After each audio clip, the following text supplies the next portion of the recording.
दोस्तों, कैसे हो आप लोग। आई होप कि आप लोग अच्छे होंगे।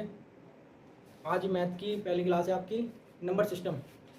ये आपकी मैथ की पहली क्लास है, नंबर सिस्टम संख्या पद्धति। इसके 4 स्टेप हैं। Number 1 binary. Binary number 1 binary binary system.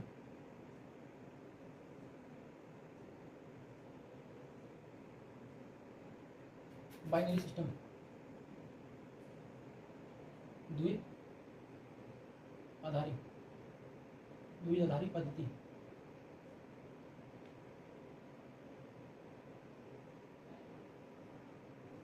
द्विआधारी पद्धति। इसके 2 सिंबल होते हैं। इसमें कि नंबर 1 2 सिंबल होते हैं, 0 और 1। Number 2 octal octal octal decimal. Octal decimal अष्ट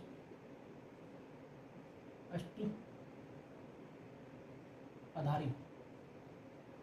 ऑक्टल डेसिमल अष्ट आधारी पद्धति। इसमें 8 सिंबल होते हैं। जिसमें कि 0 से लेकर 0 1 2 3 4 5 6 7 8। Number 3 decimal system. सर एक बात बताइए। हाँ बोलो। सर ये बाइनरी सिस्टम होता क्या है?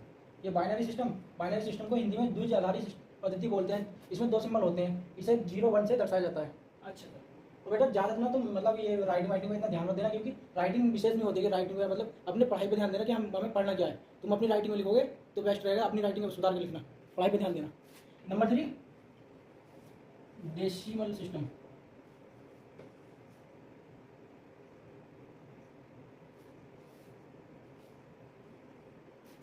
डेसिमल सिस्टम जिसे हिंदी में दशमलव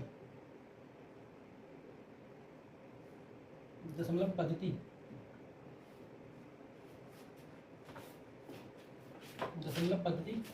कहते हैं। इसमें 10 सिंबल होते हैं, 0 से लेकर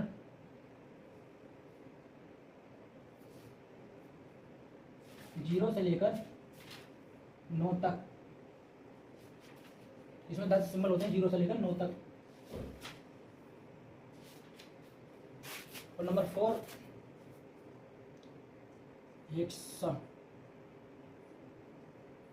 हेक्साडेसिमल। नंबर 4 पे है हेक्साडेसिमल पद्धति। और नंबर 4 पे आती है आपकी हेक्साडेसिमल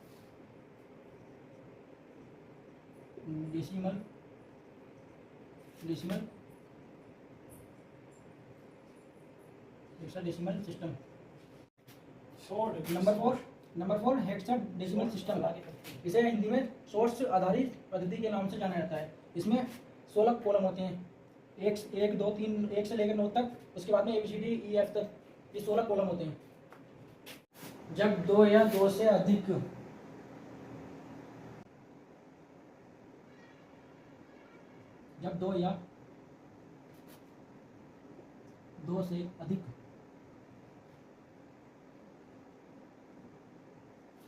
अधिक अंकों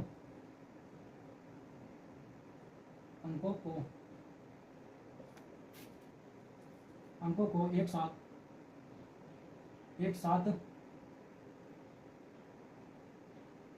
साथ लिखा जाता है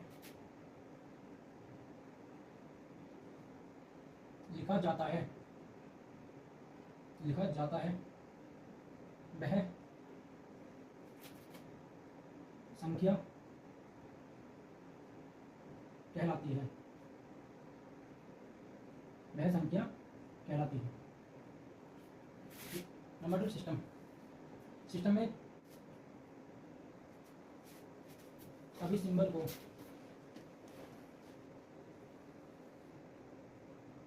को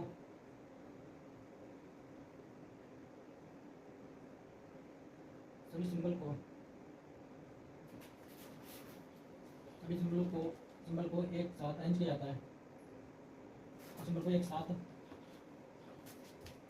अरेंज अरेंज अरेंज करने को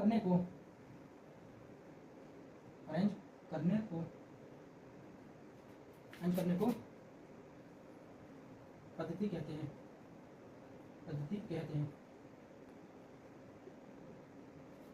जैसे कि मैं आपको एक एग्जांपल करके दिखाता हूँ।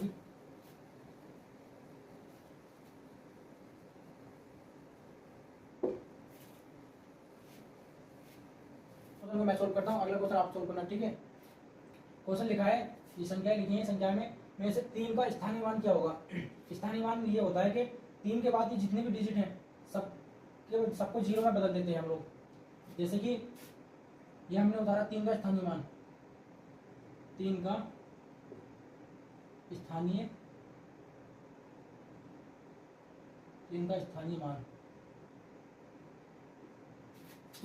मान 3 उतार लिया हमने। जैसे 3 है, 3 का 3 सेम उतार लिया। उसके बाद में जितने भी डिजिट है ये डिजिट गिनो, 1 2 3 4 5 6 7 8 8 0 3 के पीछे लगा दो, 2 3 4 5 6 7 8। ये सवाल का आंसर आ गया, 3 का स्थानीय मान निकल गया है। सर इसे और तरीके से भी लिख सकते हैं क्या सर? हाँ बिल्कुल, और तरीके से लिख सकते हो आप। किस तरीके से? इसे आप भाग में लिख सकते हो, या में ऐसा लिख सकते हो आप इसे, या में 3 गुणा 10 की घात 8 में लिख सकते हो इसे। आप इसे थैंक ऐसे यू लिख सर। सकते हो। आप दूसरा एग्जाम्पल आप करके दिखाना, मैं आपको देता हूँ। ठीक है सर। बच्चों ये एग्जाम्पल आप करो, मैं आपको 30 सेकंड का समय देता हूँ, इसे करो आप।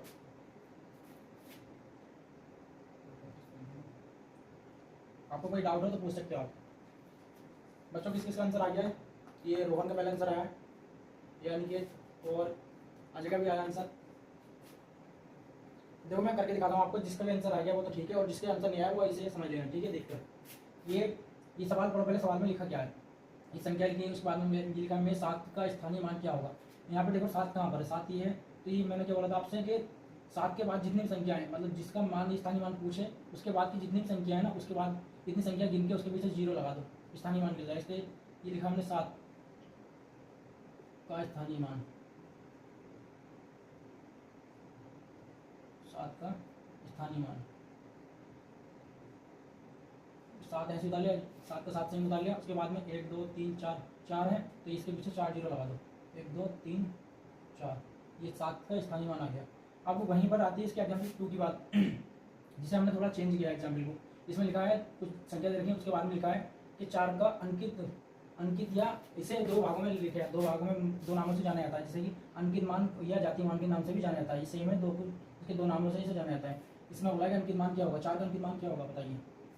तो 4 का अंकित मान ये होता है कि 4 का अंकित मान 4 ही रहता है, क्योंकि ये सेम ही रहता है, इसका कोई डिजिट चेंज नहीं होता है। क्योंकि मतलब जैसा ही बोल देना कि 4 का अगर मान लो, जैसे ये 4 है कि 4 का मान जाति मान क्या होगा, तो इसका 4 ही रहना है। लेकिन अगर मान लो इसकी 4 की जगह हम बोलने लगे कि हम लगभग एग्जाम्पल 5 मान लेते हैं कि 5 का स्थानीय मान क्या, जाति मान क्या होगा, तो 5 का जाति मान भी 5 ही होगा। इसकी कोई मतलब कोई संख्या चेंज नहीं होती, जो है वही रहती है। और ना ही इसमें ये बात है कि मतलब 5 के जैसे कि हमने 5 लिया था, ये 5 लेने के बाद में हमने ये जैसे कि 5 इसके बीच में आ गया था, तो 5 के बाद में 2 संख्या है, तो इसमें ना ही ये फर्क मतलब ये होता है कि इसके बाद में कि जो संख्या है उसे 0 में कन्वर्ट किया जाता है।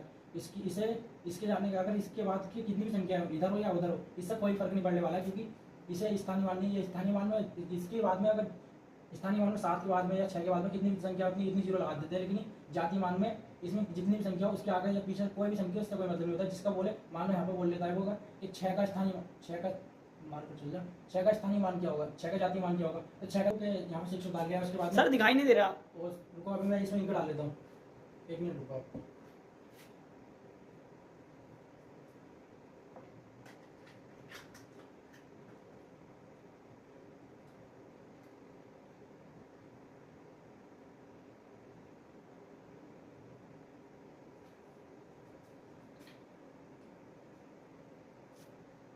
यहाँ पर ये मैंने 6 लिखा था, ये अब ठीक चल रहा है बच्चों, अब सही दिख रहा है। हाँ सर दिखाई दे रहा है, लेकिन थोड़ा धुंधला से दिखाई दे रहा है। थोड़ा भी इंक डालिए, उसके बाद में थोड़ा ठीक चलने लगेगा।